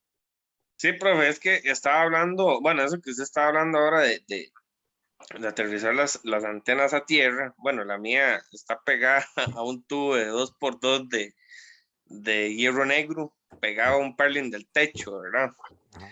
Entonces, digamos, eso tal vez, si yo tirara no sé, una copperwell o un pedazo de aluminio al suelo, ayudaría entonces mejor a la antena y Claro. también ayudaría también para un rayo, porque eso me preocupa, que se vaya el techo de la bodega a mitad. Correcto. Sí, Entonces, entre un, mejor un cable aterrizadito esté todo, cómodo. mejor. Y entre más grueso Bueno, el cable que utilice, que entre mejor aterrizadito esté todo, mejor. ok. Tanto para eliminar ruidos de transmisión y recepción, que es lo que estamos viendo, y también para protección, obviamente, contra rayos. Si puede utilizar unos protectores como ese de MFJ que les enseñé hace un rato, todavía mejor. Profe, y consulta, ¿dónde consigue uno de esos protectores? Amazon. Yo he Solo visto Amazon, aquí en mi que país siempre no. ponen, ¿dónde compro tal cosa? ¿Dónde compro tal otra? Ya ustedes tienen que acostumbrarse a que ya estamos en un mercado globalizado, ¿verdad? Y todo lo que ocupe, mándalo a traer afuera. Piérdele Sí, el sí. miedo a pasar el tarjetazo. Obviamente no compre en cualquier sitio. Yo cuando no compro en Amazon, compro en eBay. Y en eBay compro porque aunque le estoy comprando ahí a un Isaac Soto que no conozco, que nada menos me va a quedar mal, yo pago a través de PayPal. Entonces PayPal se hace responsable. Y me ha pasado. De que algo no llegó, le digo a PayPal, mire, este Isaac no me mandó nada. Y PayPal me devuelve la plata y ya está. Ok. Y Sí, sí, siempre sí. sale, las cosas siempre salen muchísimo más baratas que comprarlas aquí. Obviamente, si usted va a hacer algo muy pesado, y voluminoso, ahí sí tiene que medirse, traerlo de otra forma. Por ejemplo, yo ahorita estoy con una bronca con los calipers del carro y aunque son baratos en Estados, no lo puedo mandar por Liberty Express hasta Costa Rica porque me dan a menos que lo mande por barco, me dan un garrotazo. Pero mandé a traer unas lamparillas chinas que las instalé hoy ahí en la cochera y alrededor de la casa, unas lámparas LED ahí que con movimiento y vienen con un panel solar, etcétera, y baratísimas las benditas chunchas ¿Y ahí. qué le pasó al caliper de los carros, del carro? No, es que uno de los lados, los pistones, en uno de los lados tiene originales, que es de baquelita, esos se están quedando pegados. Del otro lado yo ya había cambiado los pistones, pero me metí a comprar, a ver los pistones ahí en Amazon y resulta que el caliper completo es baratísimo. Entonces yo desde mejor cambio los dos caliper de una vez para que no quede así como frenando raro por cambiar solo los pistones de un lado. Entonces en Ajá, eso estaba, correcto. eso es lo que estaba haciendo. Los émbolos de frenado o las bases, donde Los van émbolos, del los que caliper. van adentro, los de frenado, los que ya empujan ¿cómo se llama? Ajá, ok, sí, el émbolo. Ujú. El de Sí, Onel sí. Jiménez Ramírez, dígame.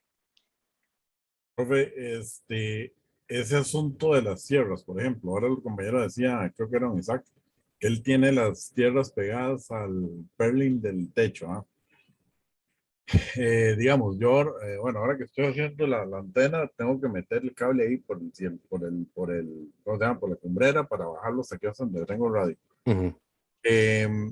Si yo pongo una placa de estas de cobre digamos, en la estructura del techo, y la tierra o el cable que va para la tierra lo pego a la tierra periférica de la casa, porque Ujú. por ejemplo, cuando hicimos la casa, los tomas míos son polarizados todos, y entonces Correcto. hay una línea que recorre toda la casa, que es la que recoge ese tercer cable, por ejemplo, y ahí cuando se hizo la casa se hicieron como Se hizo una atrás, una en el puro centro y otra al frente de tierras, Ujú. de la varilla Copperwell, ¿verdad? Para sacar, aterrizar todo ese cable. Entonces, yo podría pegar eso a ese cable periférico. Sí, pero no es lo más recomendable. Lo mejor es que ponga una varilla aparte, lo más cerca por donde la cumbrera, por donde bajen ahí, y después una las dos varillas, o una la varilla esa hacia alguna de esas pegas que usted dice.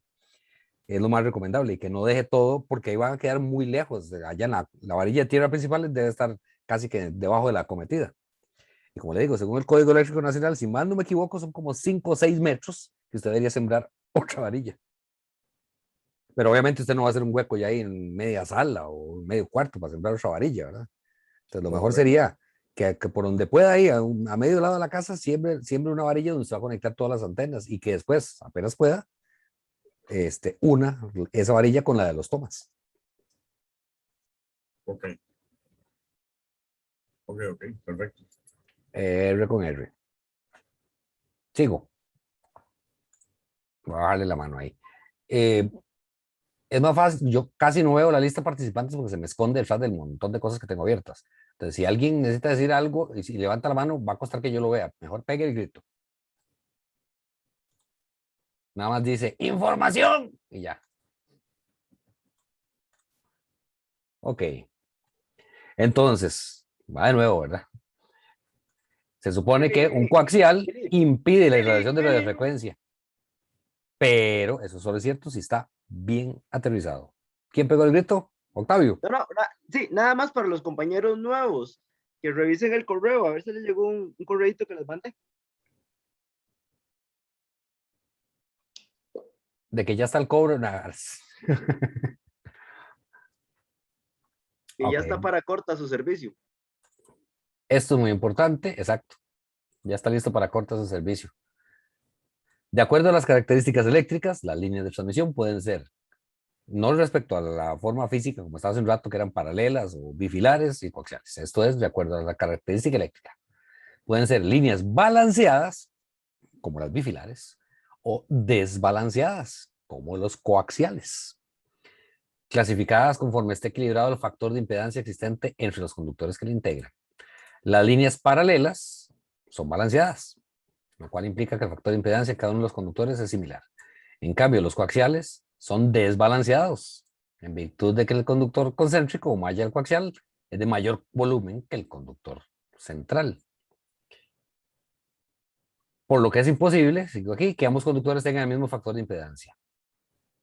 Al acoplar una línea coaxial para alimentar una antena balanceada, como por ejemplo un dipolo, que reparte igual o de forma pareja entre sus dos ramas la energía, se produce un efecto de desbalance. O sea, pues se está llevando una línea desbalanceada, el coaxial, y lo está conectando a una antena balanceada, que es el dipolo.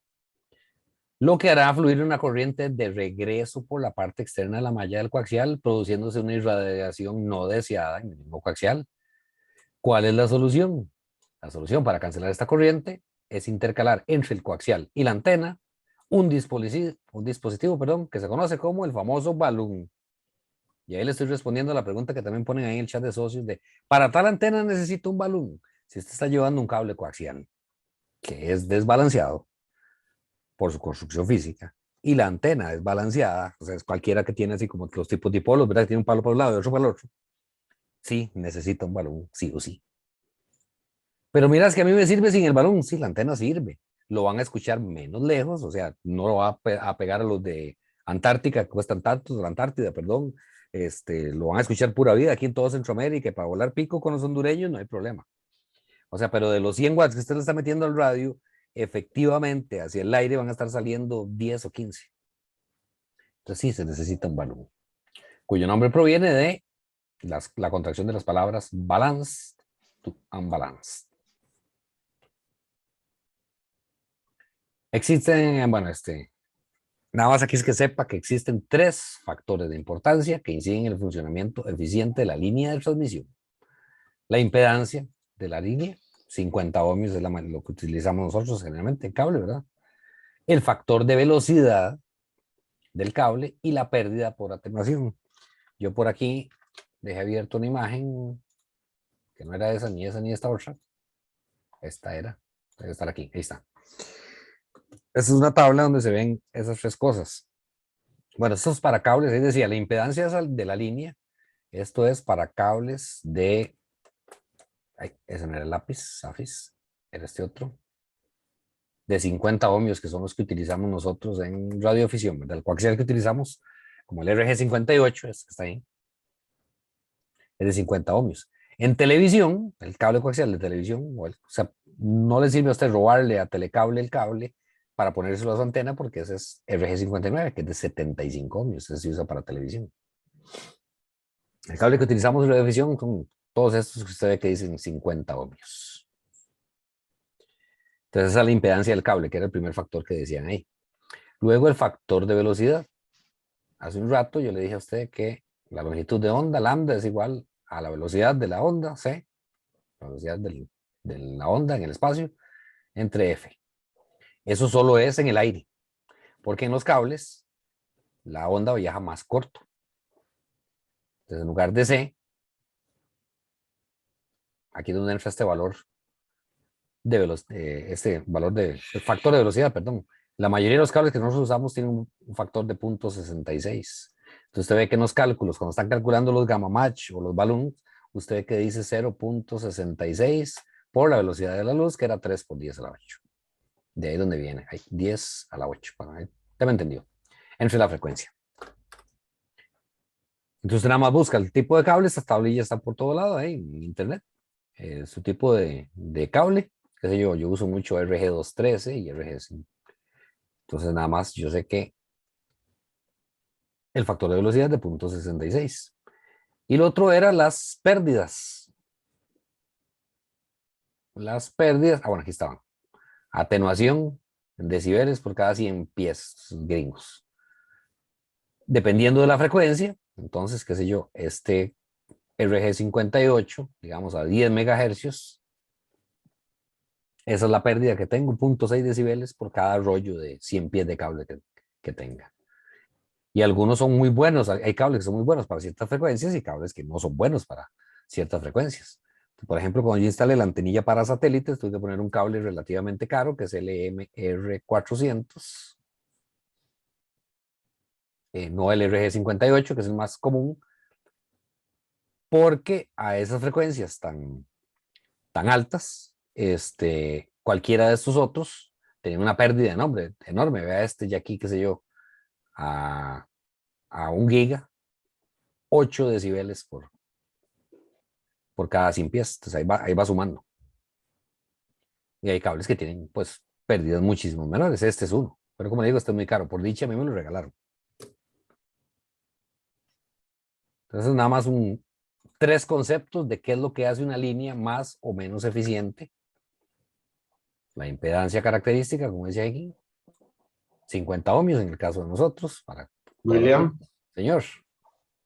Pregunto, de eso que habla del cable, que veo la atenuación que tiene el RG58, pero veo que tienen tal vez un 40 o 50 menos atenuación el RG83, por ejemplo.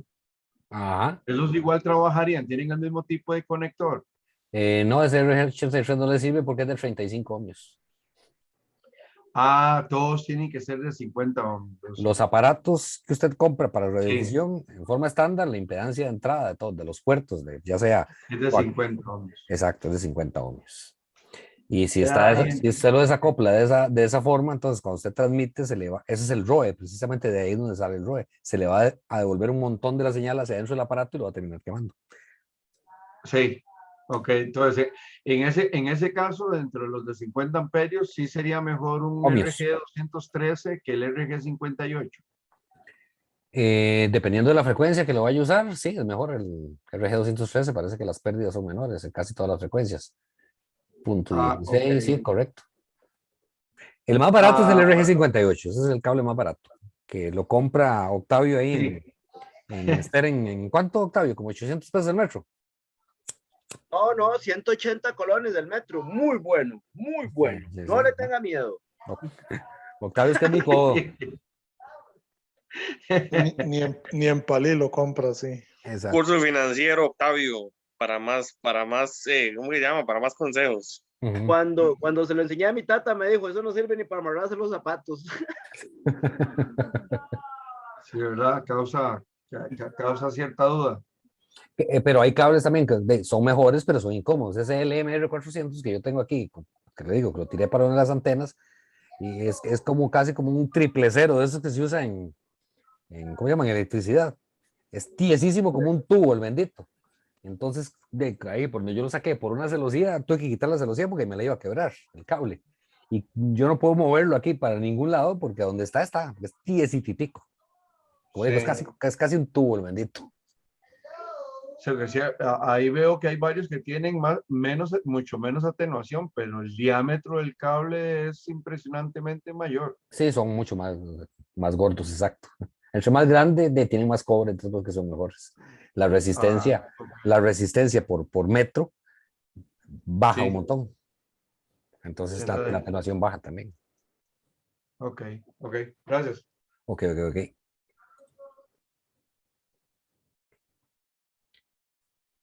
Ve, este Z sub 0 que aparece aquí en este diagramilla, que habla ahí de la impedancia característica, que se me hizo el lápiz, otra vez ya se me perdió. Aquí está el Z sub 0 del transmisor, que como le digo, estándar, usa 50 ohmios. Aquí está la línea de transmisión, que va a tener una impedancia característica, y aquí está la antena, que va a tener una impedancia característica. Estas tres cosas tienen que ser iguales. Eso es lo que uno busca con el famoso balón. Porque cuando se desbalancea, entonces parte de la señal que usted manda para allá se le regresa, generalmente en desfase, y la convolución se llama matemáticamente de esas dos ondas, le genera a usted una señal que está prácticamente quieta en el cable, que es la onda estacionaria. Es lo que se llaman las famosas estacionarias. Y que usted la puede ver. En este caso es una línea paralela, en un coaxial cuesta más, pero en una línea paralela usted nada más pone un bombillillo aquí y lo va moviendo, aunque esté forrada la línea, no importa, que tenga Profe, forro. Usted lo va corriendo y usted va viendo donde se enciende un montón el bombillillo y se apaga dependiendo de dónde lo ponga. Dígame. no, digamos, ese balón, ¿dónde iría? ¿Al principio de la antena o al final o antes de llegar al radio, el balón? Dependiendo, pero generalmente la mayoría de los balones que no son 1-1, los que son 1-1 son como una especie de filtro, se llaman, entonces se ponen aquí. Y los que son 4-1, por ejemplo, que es el que se utiliza para acoplar líneas de 50 ohmios, o sea, coaxiales, a 200 ohmios, que es media escalerilla, una cosa así, inclusive los de 8-1, esos se ponen aquí. Ahí. Por eso cuando uno compra una G5, que dicen que le ponga un balón o que lo haga con X cantidad de vueltas, uno lo puede hacer el balón, con cierta cantidad de vueltas del mismo coaxial RG58 en un tubo de cierto diámetro, que ahorita no me acuerdo los números, son como 6 vueltas, una cosa así. Ese va aquí. Ese tiene un nombre muy característico, profe. Ajá, ¿cuál es? Balón feo. El balón El feo. ugly. El balón de los pobres es. El ugly balón. Un balón Pioneer.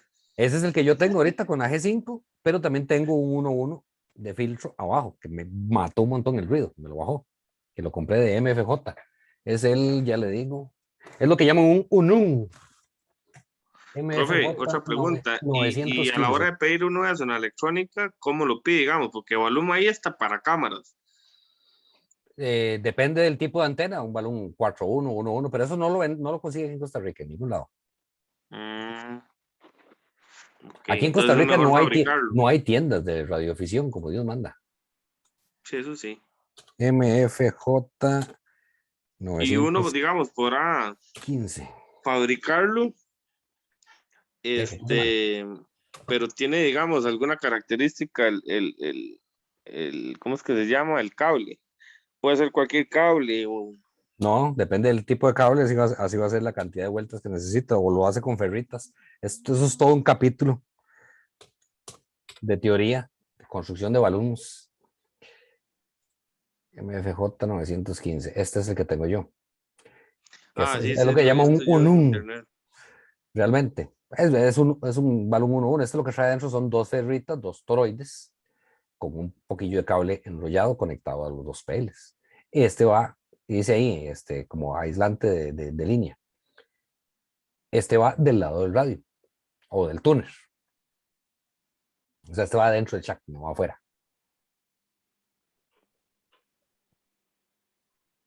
En la pura toma del radio.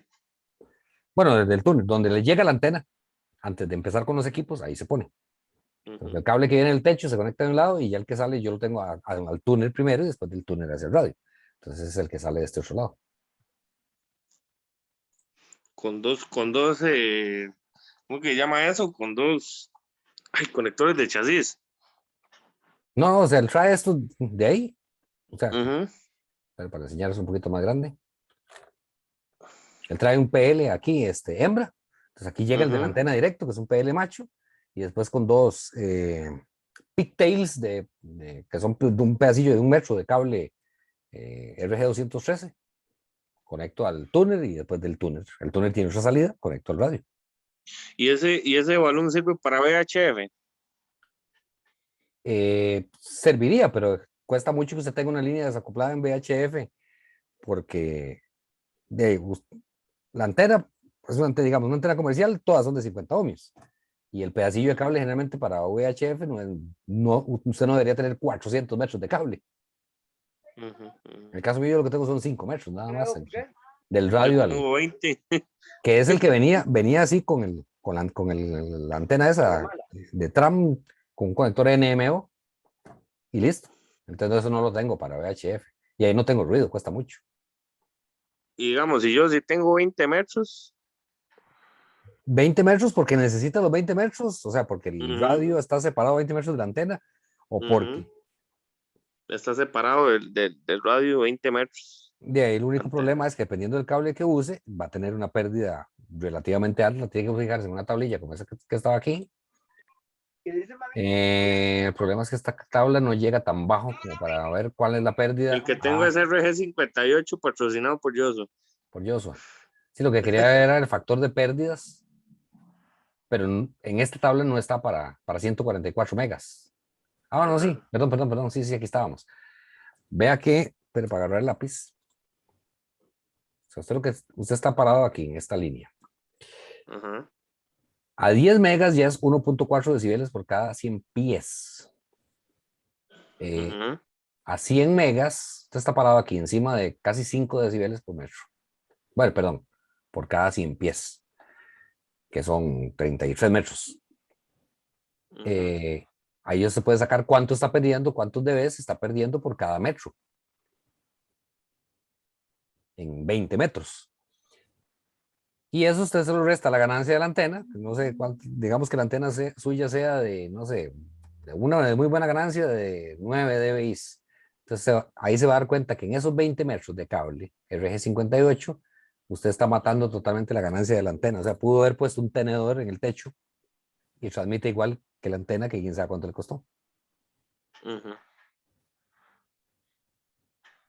Entonces, una de dos, o usa cable más corto o usa una mejor calidad de cable que tenga pérdidas menores. 75x50 ohmios. Ve que cualquiera excepto este de 11 y este de 10, este tiene una pérdida muchísimo menor, ahí por encima de los 100 megas. Y este también. O este otro. Estos ya no. Estos están parecidos al de arriba. Okay. Y eso no es una tabla exhaustiva. Fue el primero que me... La primera tabla que me apareció. Nada más puse aquí. Ahorita no me acuerdo qué fue lo que puse. Aquí está. Ah, yo estaba buscando el factor de velocidad, pero me apareció también de una vez la atenuación. ¿Y qué cable recomendaría ahí, profe? De los de esa tabla, de cualquiera de estos tres que están aquí abajo. O sea, un RG213U, que ese era el que antes se llamaba RG8. Además, aquí lo dice, ahí trae un asterisco, abajo dice RG8. Ese sí lo consigue aquí en Costa Rica, el RG8. O RG218, que era lo que antes se llamaba RG17.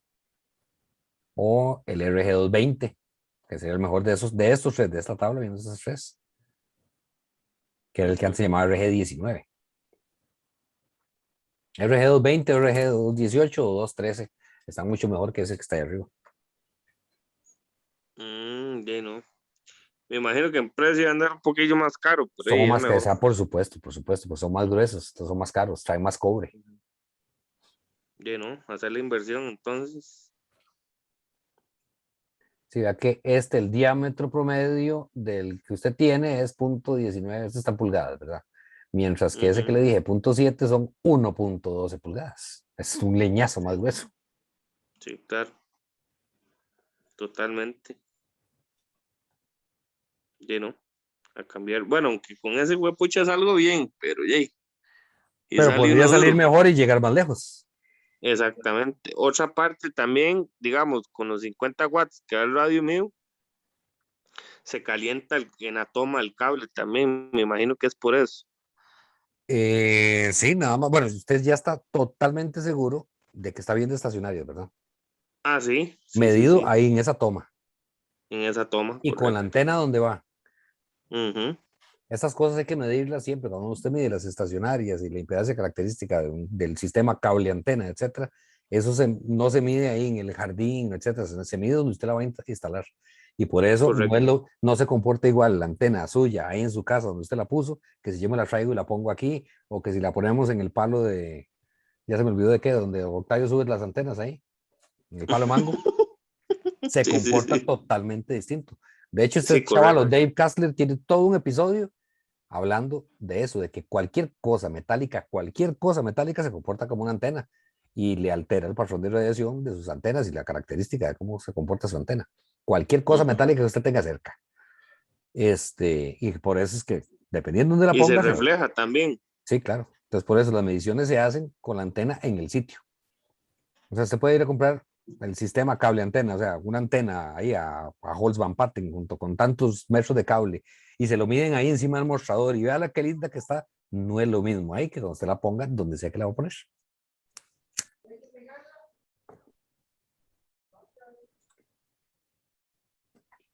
Ok, profe, no, no, más que claro. R con R. Ok, entonces ahí están los tres factores, ¿verdad? Impedancia característica, factor de velocidad y las pérdidas. Bueno, ya son las 9:12. Más bien vamos a parar aquí para que estén fresquitos de hoy en 8 días cuando entremos con el famoso ROE. Y de hecho, bueno, Temazo. aquí yo tengo, sí, claro, recuerden que ahorita más bien fue que me extendí por las preguntas de ustedes. La idea era primero terminar con lo que usted necesita para hacer el examen, más que a varios ya le están dando la cita, ¿ah?, para el examen. Pero igual aquí yo tengo ahí un par de medidores de estacionarios y algo podemos medir ahí. Pues entonces seguimos aquí con el ROE. Esto de aquí hay que pasarlo rápido porque aquí de esto no sale nada, esto que viene aquí abajo. Pero sí es un tema muy apasionante, es un temazo, distribución de la corriente y voltaje en las antenas, que de aquí es donde sale el ROE precisamente. El ancho de banda en antena de esto no sale nada. Aquí está lo de la ganancia que les decía, cómo pasar de DVIs a DVDs, que es una antena unidireccional y direccional, patrones de radiación, los radiales, paso rápido, las antenas de polarización horizontal o horizontales. De todo esto no sale nada, y tica nada en el examen. La famosa V invertida, como la G5. Buenas noches, dice don Álvaro. Bueno, don Álvaro, ya vamos cerrando, tranquilo. Cuadrifilares, etcétera, etcétera. Entonces aquí voy a pasar muy rápido. Aquí sí hay que detenerse. Y ahora sí, aquí en la parte de modulación, nada más para cerrar. Charlie Whiskey. ¿Quién era? Joshua era el que estaba apuntando. Yo. Isaac. Yo. Onda continua. ¿De dónde viene? El famoso Charlie Whiskey. Los tipos de modulación, porque eso sí sale en el examen. Yo estaría preparado para que entendiera, bueno, lo del Charlie Whiskey no tanto, pero lo del AM y lo de banda lateral, que sí es un término muy utilizado, USB o LSB. Voy a dejarles un link de una vez, que se los voy a mostrar. El de este sitio. que es un sitio donde usted puede ver cómo se ven físicamente ya sea en un análisis de espectros o en un radio de HF, digamos, como los 7300 que tienen pantalla, cómo se ven las señales dependiendo de lo que usted esté transmitiendo. Si está transmitiendo Charlie Whiskey, si está transmitiendo, ¿qué? ¿Por qué no se abrió? Si está transmitiendo en banda lateral, si es RTTY, SSTV que hicimos la vez pasada, aquí usted ve cómo se ve. Entonces, se lo voy a mostrar, cuando hablemos de modulación, le voy a mostrar, no solo puede ver cómo se ve en el espectro, usted le puede hacer aquí clic a las imágenes y ahí se ve, sino que también viene un audio de cómo se oyen.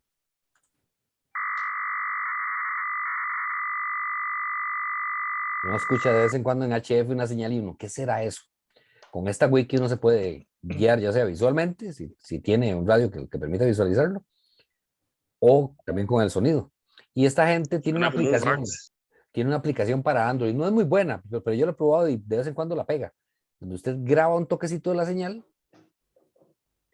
y le da ahí que la trate de interpretar y él le busca más o menos si era RTTY o era Slow Scan TV, SSTV o lo que sea que fuera. Willy, Señorito. gracias. Disculpa que me devuelva un toquecito. Hoy les pasé la revista CQ de octubre del 2021. Se te cortó el audio ahí, pasó la CQ y viene un artículo muy interesante es un relay contra rayos. Y el principio es que mientras no haya tanta corriente en la antena, mantiene el sistema conectado a la antena. En el momento que haya un sobrevoltaje, desconecta la antena y se tira a tierra.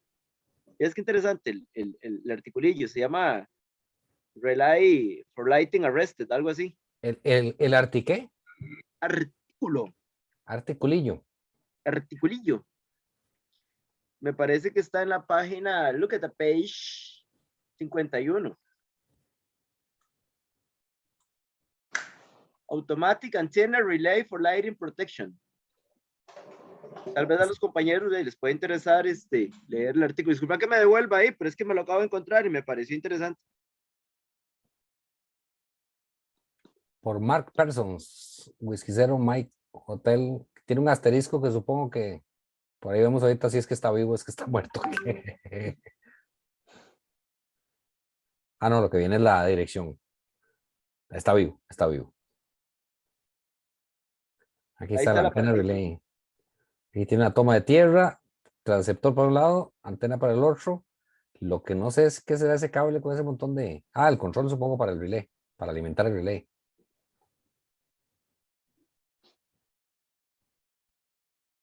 Y tiene radio, tiene un Icon 7300.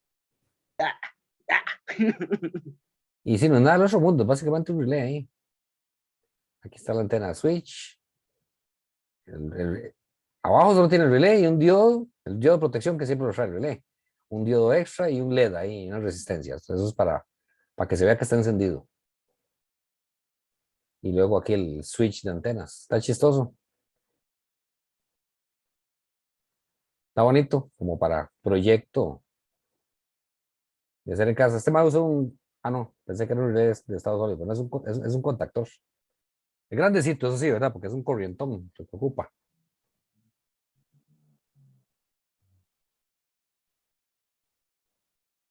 Genial, genial el aporte. Y está corto el artículo. Bueno, niños, vamos a dejarlo hasta aquí por hoy. Voy a dejar de compartir. Primero, desde que se me olvide, voy a parar la